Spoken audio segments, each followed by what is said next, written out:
할렐루야. 반갑습니다, 여러분. 밖을 보니까 아직도 훤하네요. 해가 많이 길어졌어요. 아침에는 더합니다. 한 4시 반만 돼도 뿌옇게 벌써 날이 밝아오는데, 제가 오늘 중요한 정보를 여러분들에게 가르쳐 드렸죠. 바이러스는 새벽에 맥을 못 춥니다. 새벽에 알람들 맞추고 주무시죠? 제가 방법을 하나 알려 드릴게요. 여유 있게 맞추지 마세요. 끄고 잡니다. 틀림없습니다. 그러다가 놓쳐버려요. 그러니까 임박하게 맞추세요. 아주 촉박하게 맞추시면 바로 일어납니다. 근데 항상 실수할 때 보면 여유 있게 맞추고 잘 때 실수를 합니다. 그래서 가끔은 사람이 여유가 없을 때 딴짓을 못해요. 근데 사람은 여유가 생기면 이상한 짓들을 하거든요. 내일부터 특세 이제 완주합시다. 그리고 이 특세가 선교로 이어지고 또 선교가 맞춰지면 금방 찬바람 붑니다. 그러면 또 우리가 이제 말씀 공부에 또 창념하는, 그러다 보면 또 한 해가 가요. 그리고 또 나이를 먹고 그렇게 됩니다. 서글퍼지죠? 근데 나이 잊어버리고 사세요. 저는 3.1교회 와서 나이를 잊어버렸습니다. 그러다 보니까 외모도 그렇게 되더라고요. 믿거나 말거나. 지난주는 이 시간에 그 총신신대원의 설교 교수님 오셔서 귀한 말씀 전해주셨는데, 주중에 제가 전화를 드렸습니다. 감사하다고. 이렇게 가끔 외부 강사 오시면 좋죠? 좋다고 반응을 했습니다. 자, 오늘은 이제 14장인데, 앞에 13장에 무슨 일이 있었나? 압살롬이 복수하다 사실상 형제인 형을 죽이고 쫓겨나죠. 그는 한배에서 난 누이 동생 다말의 복수를 거행함으로써 다윗의 분노를 사게 됩니다. 암논은 죽어요. 죄를 지은 대가로 압살롬에게 아주 끔찍한 죽음을 겪습니다. 이렇게 처절한 집안의 복수극이 일어납니다. 근데 이 일은 일찍이 사실 하나님에 의해서 예견되었던 스토리입니다. 밧세바 사건을 저지른 이후에 다윗의 집안에 이웃 간의 이런 처절한 피해 복수극이 끊이지 않을 것이다라는 것을 하나님이 일찍이 예견합니다. 근데 그 이웃이 형제지간이 되고 부자지간이 될 줄은 상상을 못했죠. 이렇게 해서 압살롬은 저 멀리 아주 외진 곳에 유배를 떠나게 됩니다. 돌아올 수 없죠. 시간이 어느 정도 흘렀던 것 같아요. 그런데 참 이 부정의 연민이라는 것은 그 숫자로도 계산이 안 되고 참 끊쳐낼 수가 없어요. 아무리 아들이 악한 짓을 했더라도 낳은 부모로서 그 자식에 대한 연민은 참 고통스러운 겁니다. 오늘 이제 그것을 누가 간파를 하냐 하면 한 인물이 간파를 해요. 1절을 보세요. 스루의 아들 요압이, 이 요압은 굉장히 그 돌격대장 같은 스타일입니다. 다윗 근처에 붙어서 다윗의 심기를 굉장히 잘 살피죠. 그리고 어쨌든 보호자의 이익이 되는, 유익이 아니에요. 이익이 되고 유리한 일이라면 목숨을 불사하고 일을 감행하는 굉장히 저돌적인 그런 스타일입니다. 그가 아버지 마음을 알아차렸죠. 세월이 흐르니까 다윗이 아들에 대한 그리움이 있구나. 왜 없겠어요? 천인공노할 죄를 지고 떠났지만 오랫동안 얼굴을 못 본 아들 그립지 않겠어요? 죄는 죄지만 그걸 알아차린 겁니다. 스루야의 아들 요압이 왕의 마음이 압살롬에게로 향하는 줄을 알고 이랬어요. 압살롬에게로 향하는 줄을. 여기 향하다 할 때 이 알이라는 전치사 및 접속사를 썼는데 이 말은 그 위로 방향을 가리킬 때 쓰는 말이에요. 위. 이 사실은 위로 방향을 가리킨다는 말은 무슨 뜻인가 하면 알이라는 히브리 말을 썼는데 이 말은 본성이라는 뜻입니다. 인간은 본성이 그렇게 창조되었잖아요. 그죠? 하나님을 찾게 만들었고 그렇게 설계를 했죠. 마치 그런 본성처럼 아버지가 아들에 대한 그리움을 오랫동안 얼굴을 보지 못한 채 갖고 지낸다는 것은 본성적 고통이에요. 그래서 요압이 꾀를 하나 냅니다. 자, 성경을 좀 보십시다. 2절 같이 읽어볼까요? 시작.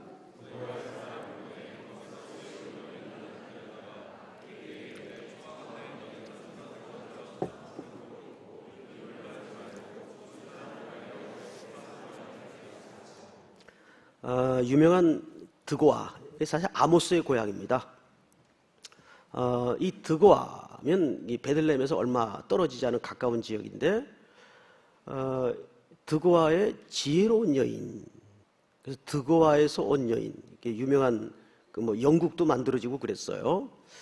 이 드고아라는 말은 손뼉을 마주치다 뭐 이런 의미를 담고 있는 지명입니다. 근데 여기에 지혜로운 여인이 하나 있었다 그랬어요. 제가 이제 그 14장 해석을 위해서 준비를 또 주의를 쭉 하다가 이 하캄이라는 이 지혜롭다라는 말이 과연 긍정적인 쪽에서의 해석을 해야 되는지 부정적인 쪽에서의 해석을 해야 되는지 많이 헛갈렸어요. 그것을 어떻게 해석하느냐에 따라서 뒤의 스토리가 방향이 완전히 틀어질 수밖에 없기 때문입니다. 그러다가 성경을 우리가 독자 입장에서 읽다 보면 문맥이 있습니다. 문맥이. 그리고 구조, 배열적 구조가 있어요. 그 13장 3절을 보시면 거기에 무슨 단어가 나오냐면 찾아보십시다. 13장 3절 암논에게 요나답이라 하는 친구가 있으니 이 사람 때문에 일이 벌어진 거죠. 사실 친구가 있으니 그는 다윗의 형 시므아의 아들이요 심이 어떤 자라? 간교한 자라. 여기 간교라는 말이 나오죠. 이 간교라는 말은 아까 드고아 여인에게 사용되었던 하캄이라는 단어와 정확하게 일치하는 같은 단어입니다. 근데 여기서는 실질적으로 간교라는 해석을 했고, 근데 이상하게 14장에서는 지혜로운 여인이라는 의미로 번역을 해놨어요. 근데 같은 얘기입니다. 이 여인이 굉장히 꾀가 많았다 그 말이에요. 요압이 다윗의 아들 압살롬을 향하여 이미 본성적으로 기울어진 그 마음을 알아채고 드고아 출신의 꽤 많은 여인 하나를 조금 더 직설적으로 번역을 하자면 간교한 여인 하나를 포착을 합니다. 매수를 하죠. 그리고 그 입에다가 꾀를 넣어줘요. 스토리를 넣어주는 겁니다. 마치 그 뱀이 여인에게 꼬드겨서 말을 넣어줬던 것처럼 스토리를 넣어줍니다. 근데 그 스토리가 굉장히 기묘해요. 차지담은 속기 쉬운 이야기를 넣어주는데 그 이야기의 이제 실체를 좀 만나보십시다. 2절 드고아의 사람을 보내 거기서 지혜로운 여인 하나를 데려다가 그에게 이르되 청하건대 너는 상주가 된 것처럼 상복을 입고 기름을 바르지 말고 죽은 사람을 위하여 오래 슬퍼하는 여인같이 하고 3절 읽어볼까요? 시작.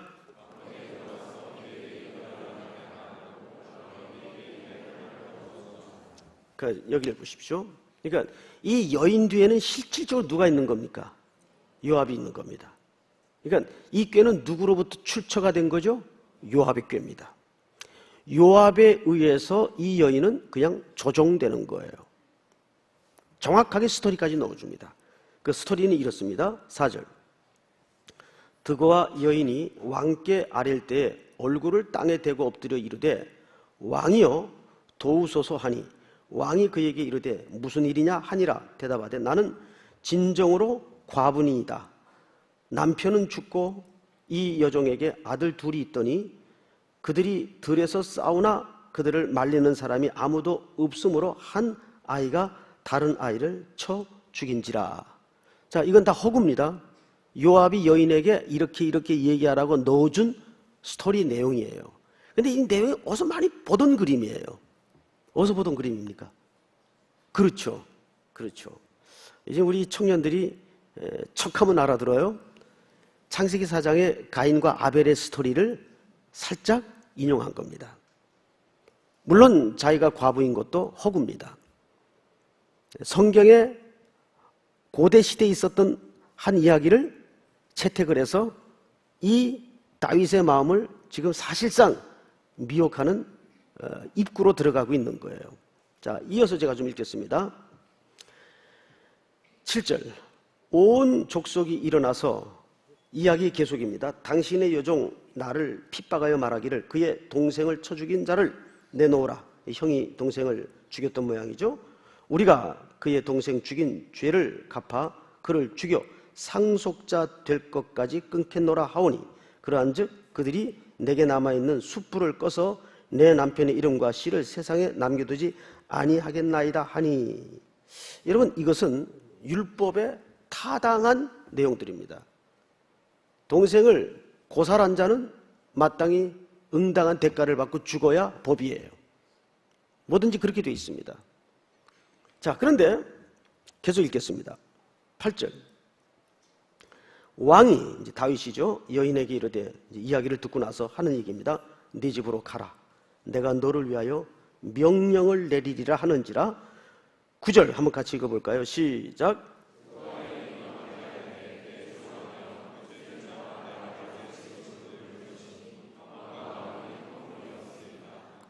왕이 이르되 누구든지 네게 말하는 자를 내게로 데려오라. 그가 다시는 너를 건드리지도 못하게 하리라 하니라. 11절 다 같이 시작.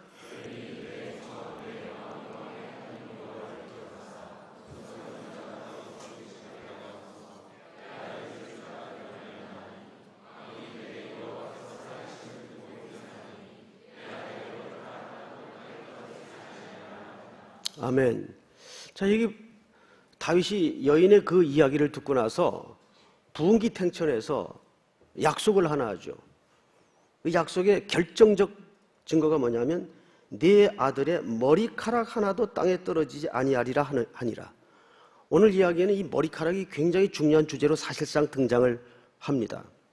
여러분, 압살롬이 외모 중에 온 백성들에게 칭송과 부러움을 샀던 결정적 현장이 어디입니까? 외모 중에 머리입니다. 이 당시 미의 기준은 머리숱이 얼마나 많고 기냐가 미의 기준이에요. 정말입니다. 시대마다 기준이 달랐어요. 저도 지금은 머리숱이 많이 없어졌지만 머리숱 장난 아니었어요. 제가 증거를 하나 보여드릴게요. 머리숱밖에 없잖아요. 빨리 없애주세요. 사실이죠? 머리숱밖에 없었어요. 그런데 성경을 보시면 이 사진 또 오늘 찾느라고 혼났네. 몇 절을 보시냐면 25절을 보세요. 25절. 온 이스라엘 가운데에서 압살롬같이 아름다움으로 크게 칭찬받는 자가 없었으니 그는 발바닥부터 정수리까지 흠이 없음이라. 그의 머리털이 무거움으로 연말마다 깎았으며 그의 머리털을 깎을 때에 그것을 달아본 즉 그의 머리털이 왕의 저울로 200세겔이었더라. 27절 다 같이 시작.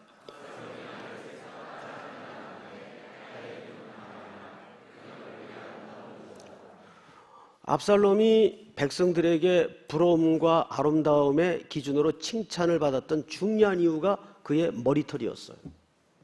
그런데 뭐 때문에 죽죠? 머리 때문에 죽습니다. 머리털 때문에 죽습니다. 머리털 때문에 결국은 비참한 최후를 맞게 되죠. 그러니까 여러분, 인생이 참 묘해요. 한때는 그게 자기에게 이익이었고 자랑거리였던 것이 나중에는 해악이 될 수도 있어요. 그래서 하나님은 그런 의미에서 궁극적으로 공평하신 분이에요. 며칠 전에 실탄 사격장을 갔어요. 진짜 실탄으로 총을 쏘는 사격장을 갔어요. 근데 그 일행 중에 이제 우리 교육자들이 있었는데, 한 사람은 병영 미필, 한 사람은 해병대, 평소에 운동도 제일 잘하고 제일 운동에 대해서는 자신했던 친구예요. 그런데 1등을 누가 했냐면 병영 미필자가 1등을 했어요. 해병대 출신이 꼴찌를 했어요. 그것도 저보다 못 쐈어요. 제 점수는 비밀입니다. 제가 그 광경을 보면서 참 하나님은 공평하구나. 여러분, 압살롬이 누구보다도 그 머리털 때문에 아름다움으로 백성들에게 칭찬을 받았던 인물이에요. 근데 결국은 그것 때문에 칭찬을 받았다가 그것 때문에 죽어요. 그러니까 인간은 하나님 앞에 그분의 은혜에 붙들려서만 살 수 있도록 하나님이 만드셨습니다. 내게 있는 것이 다 주님이 주신 거지 나에게서 생산된 게 없어요. 자, 그런데 오늘 도대체 이 이야기가 뭘 말하고 싶은가? 자, 다시 본문 11절로 돌아가서 성경을 보십시다. 여인이 이르되 청하건대 왕은 왕의 하나님 여호와를 기억하사 원수 갚는 자가 더 죽이지 못하게 하옵소서. 내 아들을 죽일까 두려워하나이다 하니 왕이 이르되 여호와께서 살아계심을 두고 맹세하노니 네 아들의 머리카락 하나도 땅에 떨어지지 아니하리라 하니라. 이것은 은연중에 이 여인의 이야기를 통해서 다윗은 연민에 빠져있는 아들에 대한 향수와 그리움을 안고 극단적으로 한 표현이에요. 근데 원래 하나님이 죄인들을 보호할 때 쓰는 전형적인 어투가 이 표현입니다. 네 머리카락 하나도 땅에 떨어지지 아니하리라. 그래서 유명한 요리문답 중에 하이델베르그 요리문답이라고 있어요. 그 하이델베르그 요리문답에 보면 신기한 질문 문항 하나가 있습니다. 그걸 제가 읽어드리겠습니다. 질문: 살거나 죽거나 당신의 단 하나의 위로는 무엇인가? 답: 몸과 영혼이 살거나 죽거나 내 자신에게 속한 것이 아니라 나의 미쁘신 구주 예수 그리스도에게 속한 것입니다. 그는 그 자신의 피로서 나의 모든 죄를 갚아주셨고 악마의 지배에서 나를 완전히 해방시켜 주셨습니다. 그는 나를 잘 지켜주시기 때문에 하늘에 계시는 하나님의 뜻 없이는 머리카락 하나도 나의 머리에서 떨어지지 않을 것입니다. 여기에서도 우리를 철저히 보호한다는 의미로서 무슨 어법을 썼죠? 머리카락 하나도 떨어지지 않을 것입니다. 예수님도 우리를 친절히 사랑하시고 구체적으로 살피신다는 의미로서 무슨 말씀을 하셨어요? 우리의 머리털까지도 세신 바 되었다 그랬어요. 여러분, 이것이 지금 죄짓고 유배되어 떠나 있는, 그리고 대가를 치르고 있는 압살롬을 향하고 있는 다윗의 마음을 한켠 들여다볼 수 있는 중요한 기록입니다. 그런데 이때 여인이 자신의 실체를 커밍아웃해요. 그런데 이것은 요압이 그렇게 시켰는지 들통이 난 건지는 성경만 봐서는 잘 모르겠어요. 근데 일단 읽어보십시다. 12절. 여인이 이르되 청하건대 당신의 여정을 용납하여 한 말씀을 내 주 왕께 여쭙게 하옵소서 하니 그가 이르되 말하라 하니라. 여인이 이르되 그러면 어찌하여 왕께서 하나님의 백성에게 대하여 이 같은 생각을 하셨나이까? 이 말씀을 하심으로 왕께서 죄 있는 사람같이 되심은 그 내쫓긴 자를 왕께서 집으로 돌아오게 하지 아니하심이니이다. 이미 다윗의 심중에 압살롬을 향한 그리움을 알고 여인은 이제 본론을 얘기하는 겁니다.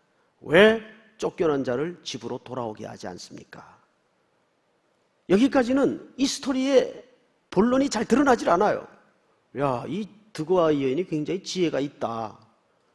다윗도 슬슬 마음문을 여는구나. 뭐 이 정도로 우리가 이해를 할 수가 있어요. 14절 같이 한번 읽어볼까요? 시작.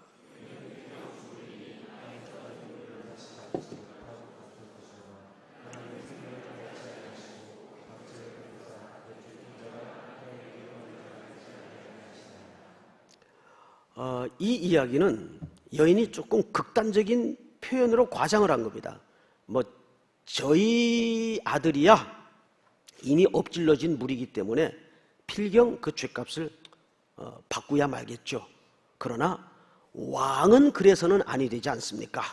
이렇게 얘기하는 겁니다. 15절 이제 내가 와서 내 주 왕께 이 말씀을 여쭙는 것은 백성들이 나를 두렵게 하므로 당신의 여종이 스스로 말하기를 내가 왕께 여쭈오면 혹시 종이 청하는 것을 왕께서 시행하실 것이라 왕께서 들으시고 나와 내 아들을 함께 하나님의 기업에서 끊을 자의 손으로부터 주의 종을 구원하시리라 하매니이다. 17절 다 같이 시작.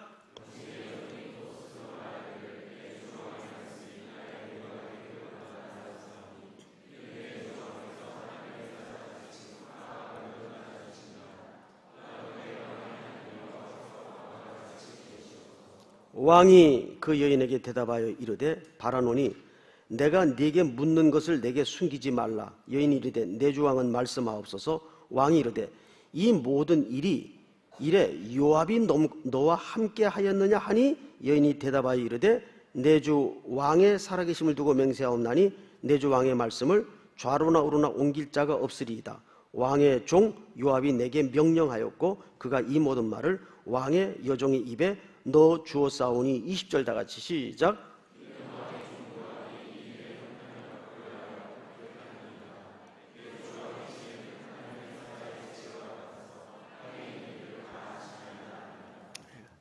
사실상 들통이 났다고 봐도 옳겠죠.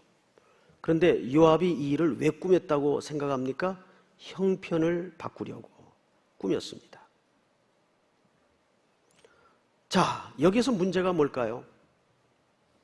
여러분, 압살롬은 형제를 살해한 자로서 물론 그것이 여동생의 복수극이기는 하지만은 그것을 그런 방식으로 처리해서는 안 됐어요. 정당한 절차를 거쳐서 정당한 대가를 받도록 해야 옳았습니다. 그런데 사실상 형격인 암논을 무자비하게 살해합니다. 그리고 다윗에게로부터 쫓겨난 거예요. 지금 예루살렘으로도 돌아오지 못하고 물론 궁궐 안으로도 들어오지 못합니다. 이 형편을 바꾸기 위해서 요압이 꾸며낸 간계예요. 자, 여기에서 우리는 한 가지 질문을 합니다. 과연 다윗의 이 마음연이 옳은 행동일까? 다윗의 변화된 행동을 바로 이어서 우리는 만날 수가 있습니다. 21절 왕이 요압에게 이르되 내가 이 일을 허락하였으니 가서 청년 압살롬을 데려오라 하니라. 아들 압살롬입니까? 청년 압살롬입니까? 청년입니다. 용서하지 않았어요. 참된 구원을 위한 용서가 아니에요. 다윗은 지금 어떤 갈등이 있을까요? 만약에 여러분들이 아버지 다윗의 입장에서 가정에 이런 일이 벌어지고 있다면 어떤 갈등이 당연히 있을까요? 죄를 죄대로 물을 것이냐? 아버지의 부정이라는 연민으로 그냥 없던 걸로 하고 안아버릴 것이냐? 이 갈등이 가장 컸을 겁니다. 기독교의 가장 큰 적이 때로는 우정입니다. 때로는 연민입니다. 우리가 보통 연민, 동정, 공감을 한 카테고리로 봅니다. 이것은 뒤엉켜 있는 복합적인 감정선이기 때문에 정확하게 물리적으로 구분할 수는 없는 문제예요. 연민 안에 동정이 있고 동정 안에 공감이 있어요. 그런데 문제는 하나님의 일을 할 때 이것이 굉장한 방해가 될 때가 있어요. 우리 이제 수시로 당회를 열어요. 당회를 열다 보면 도저히 그냥 지나쳐서는 안 되는 문제가 있어요. 이건 전체 공동체의 유익과 이익을 위해서도 그냥 지나쳐서는 안 되는 문제가 있어요.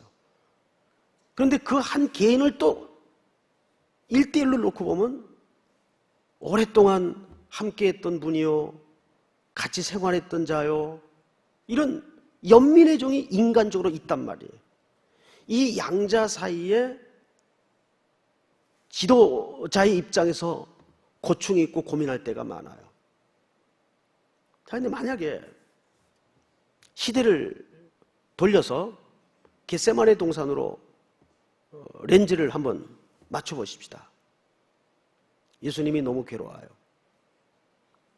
이제 이 밤이 끝날 즈음 자신이 체포된다는 걸 알아요.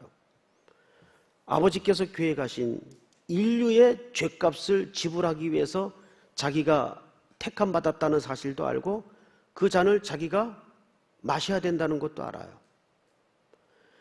그런데 아들의 입장에서는 너무도 아버지로부터 끊겨져 나가는 게 혹독하게 괴롭습니다. 그래서 겟세마네 동산에서 그 기름틀이라는 별명을 가진 동산에서 밤이 맞도록 이슬을 맞으면서 주님은 기도하십니다. 오죽했으면 아버지여, 할 수만 있다면 이 잔이 나에게서 지나가게 하옵소서. 주님도 그 잔 받기를 원치 않았어요. 근데 결국은 예수님의 기도는 뭘로 끝났습니까? 아버지의 뜻에 순복하는 것으로 끝이 나요. 그때 사실 예수님도 힘들었지만 더 힘들었던 분은 하늘아버지입니다. 그 처절하게 절규하는 아드님의 울부짖음을 등 돌리고 외면하고 있어야 되는 아버지의 마음, 그게 십자가 사건이에요. 십자가는 무엇이 이루어진 현장입니까? 철저하게 죗값에 대해서 지불한 자리입니다.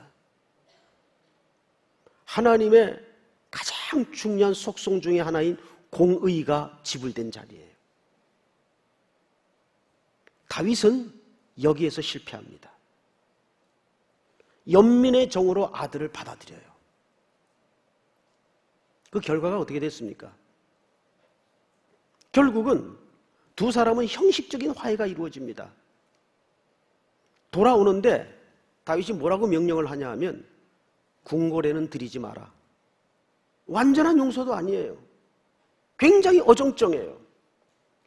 연민이라는 놈은 우리의 모든 가치를 흔들어버립니다. 다윗과 요나단, 굉장한 우정인 것 같죠? 그런데 계속 우리가 공부한 바로는 요나단은 사울의 집으로 가요. 다윗은 자기의 길로 갑니다. 요나단은 마지막까지 사울과 함께 주검이 되어 세상을 떠납니다. 우리가 신앙생활을 하면서 항상 이 갈등이 참 많습니다. 그래서 목양이라든지 목회라는 것은 단선적인 이해로, 단선적인 판단으로 이루어질 수가 없는 거예요. 제가 어느 경제 잡지를 보다가 사진 한 컷을 휴대폰으로 찍어놨어요. 그 그림을 좀 띄워줄 수 있나요?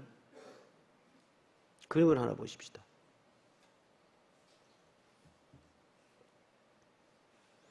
명현 씨, 예, 그 먼저 본 그림 한번 띄워주세요. 저 말고 오늘 왜 자꾸 이 사람이 나오지? 예. 여러분, 이 그림이 저 끝에 사람 하나하고 소가 가죠, 그죠? 이게 이제 산비탈을 깎아서 그 고랭이 그 밭 농사입니다. 강원도에 가면 이런 밭이 많아요. 근데 이 밭은 이런 밭은 절대 기계로 못합니다. 비탈이 적기 때문에. 그래서 일일이 다 소와 사람이 협업을 해서 같이 하게 돼 있어요. 일일이 다 심어요. 일일이 손으로 다 합니다. 그러다가 그 다음 사진을 보세요. 농부가 일을 하다가 걸터 앉아 있어요. 너무 힘이 들어서. 그죠? 근데 소가 걸터 앉은 농부를 물끄러미 쳐다봅니다. 기다려주는 거죠. 제가 이 고단한 사진을 보다가 어쩌면 참 목회 같다라는 생각을 했어요. 사람을 길러낸다는 것은, 사람을 만든다는 것은 기계로 깎고 빚어서 만들어지는 게 아니거든요. 끊임없이 솎아내고 끊임없이 기다려주고, 하나님이 다윗 하나를 만드는데도 지금까지 우리가 공부해 온 바로는 사무엘상 1장서부터 얼마나 많은 사연들이 엮어졌습니까? 그런데도 다윗이 나이가 들면서 이제는 분별력을 또 잃어버려요. 그 대표적인 예가 자식들 때문에 마음에 연민이 앞서는 겁니다. 연민은 어떤 의미의 신앙의 적이에요. 우리가 인간이기 때문에 연민을 가지고 살 수밖에 없지만 그것이 1차적인 신앙의 판단 근거가 되어서는 큰일 납니다. 망합니다. 오래전에 봤던 영화인데 험프리 보가트라는 사람이 나오는 영화입니다. 2차 세계대전 배경인데 그는 탱크의 장입니다.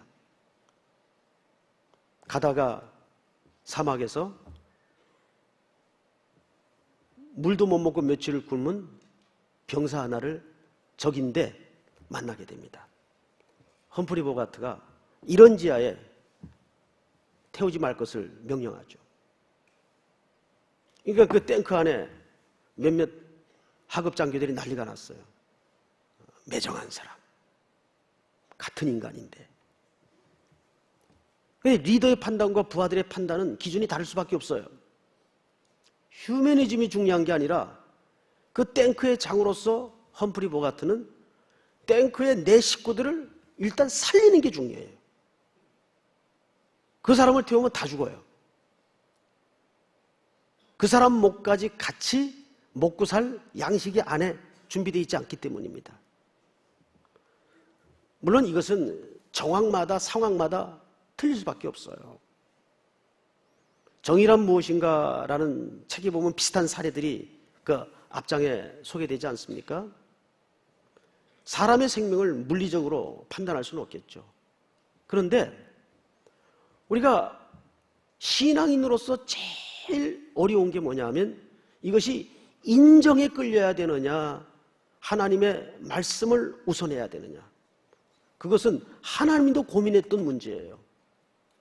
그래서 가장 최악의 방법으로 사용하셨던 게 십자가의 방법입니다. 그거보다 지독한 사랑이 어디 있어요? 아들을 내어주세요. 그리고 죗값을 지불해버리죠. 다 이루었다라는 말이 지불되었다라는 뜻 아닙니까?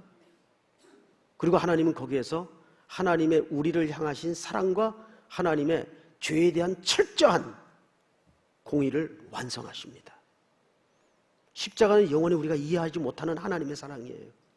그걸 어떻게 이해하겠어요?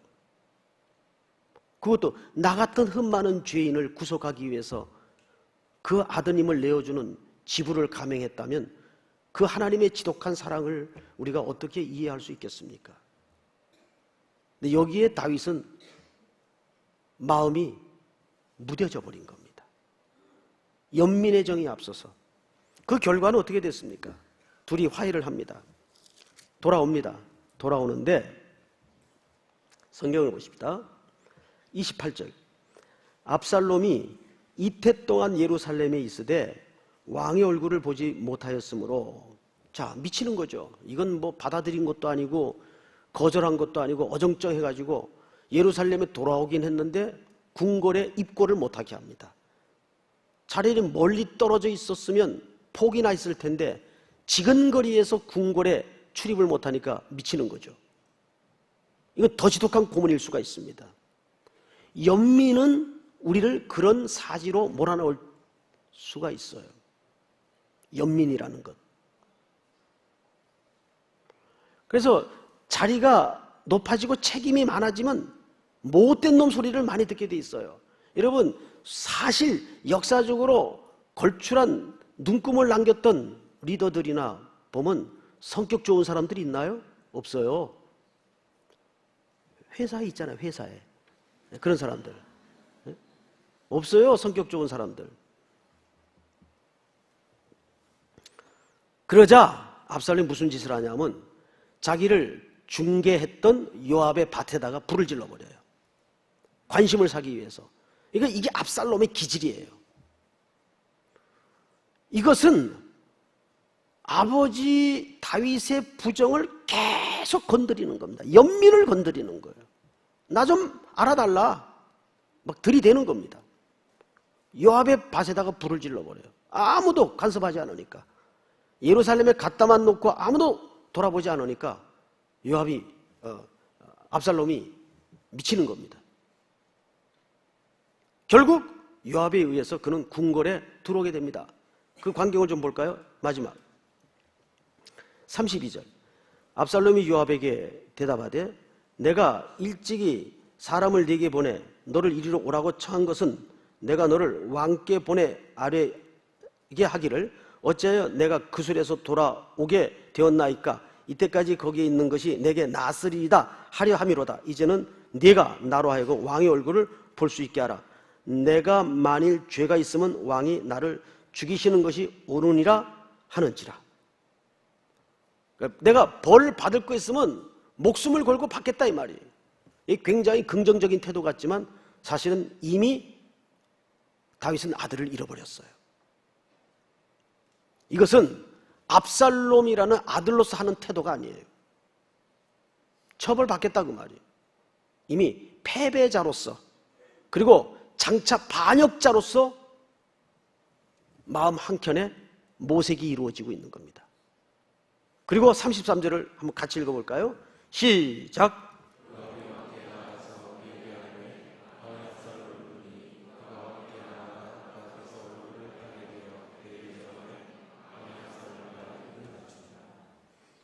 다윗도 아니고 아버지도 아니에요.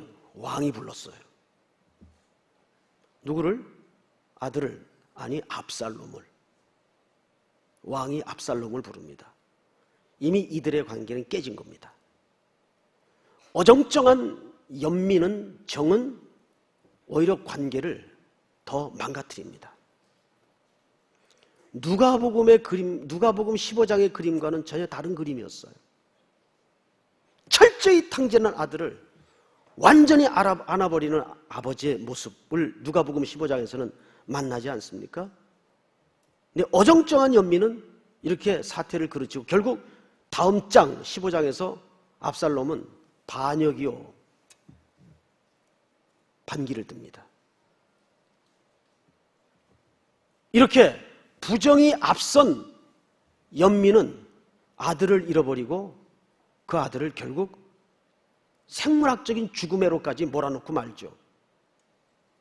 저는 한국교회가 잃어버린 고귀한 전통 중에 하나가 권징이라고 믿습니다. 이제는 교회 안에서 아무도 권징이라는 말을 쓰지 않아요.